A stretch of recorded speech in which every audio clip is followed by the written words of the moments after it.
Well, it went through lots of changes. So right now I'm about to do T5 with my warrior titan, and basically I'm going to share with you the changes that I made. The most important thing for me was survivability, because the damage was there already, so I need to find a way to make it very durable. So I did two main things. First of all, I'm going to show you this, and after that the build itself, other than the passive skill tree. So I got rid of the crits, and I focused on two main things that made a huge difference for me. First of all, the reason I decided to go with Resolute technique, because I wanted to put those hits in, because I have a kind of meme video on my channel, short, where you can see me trying to hit an enemy like forever, and I can't hit him because of high evasion. So I decided, all right, I'm just going to drop the critical hits, because again, if I can't hit enemies, I mean, not at the same high degree, it doesn't matter if I have crits. And maybe it's good against bosses and stuff, but nonetheless, I decided to go with this, and it just changed the game completely for me. The other thing, I went with Giant's Blood. So now I'm going to show you two-handed weapon can actually be held in one slot and can use something else in the other. Now, there are different options you can do with builds when you do that. But I went with the shield. I'm going to talk about it in a moment why. But you can see triple attribute requirements of weapons. This means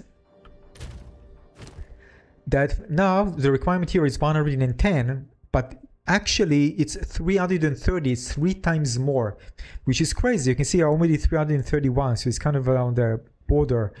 But sometimes you can get even weapons that you won't be able to use because the requirements are so high. You need to invest like 400 and something and more. It's crazy.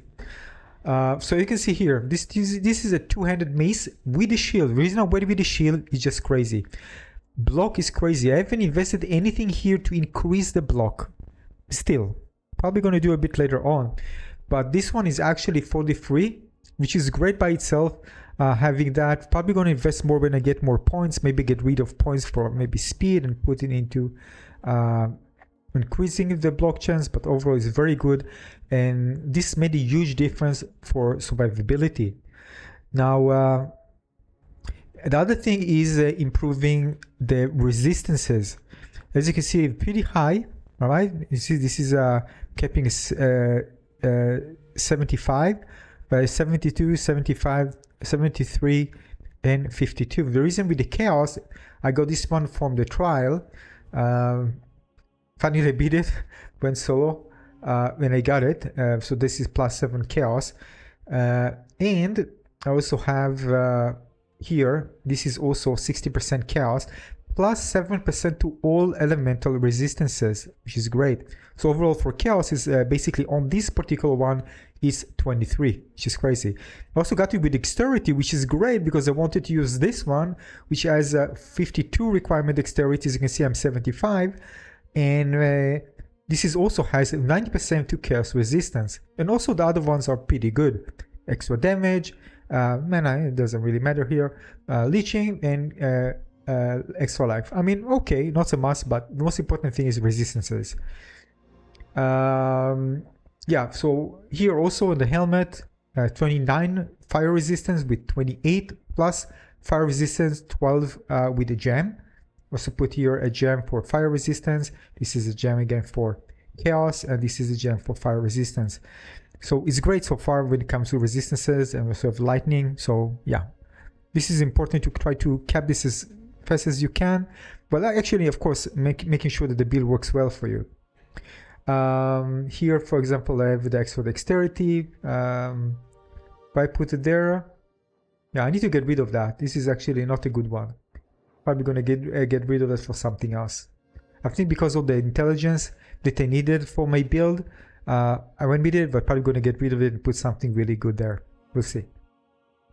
So let me just show you. Let's close this one. Just open the skill panel. So you can see that my main thing is basically mace strike, and then bone shattering enemies. I can eliminate a huge group of enemies if they're close together because of the explosions. This is because of the where is it? Oh yeah, this is the main thing. Explosion. All right, so overkill, explosions. And of course, I'm going to do this also with the bone shatter when I hit. This is again a buff. So again, you need to find ways to increase the strength. For example, I went here 25, 12. This is kind of nice place to increase the strength if you want to get the Giant's blood. If you kind of and of course you can actually switch those to strength. It doesn't really hurt anything. You can change that, which is nice. Also needed lots of because I was a bit fast, needed fast mana regen because I don't have it on my gear, but I'm probably going to change an amulet that give me that, so I'm going to get rid of points here. It's all about good balance. And of course what can really help is increase effect of small passive skills. So we get 50% for all these small ones. All right, all these small ones you get 50%. All right, so this also helped me to get it first. That's why I went with it totally here. All right. Then in terms of DPS, you can see I have close to 12k on my mace strike, and also have I use thunder as well, which I'm going to improve as well, but because it's not optimized for area damage, but I really want to, so probably that's what I'm going to do later on for clearance. So screen clear, this is like a very good one, and also have I not use it by the way, only against bosses. Armor of the Gods, all right, 30k, and of course I can do this twice.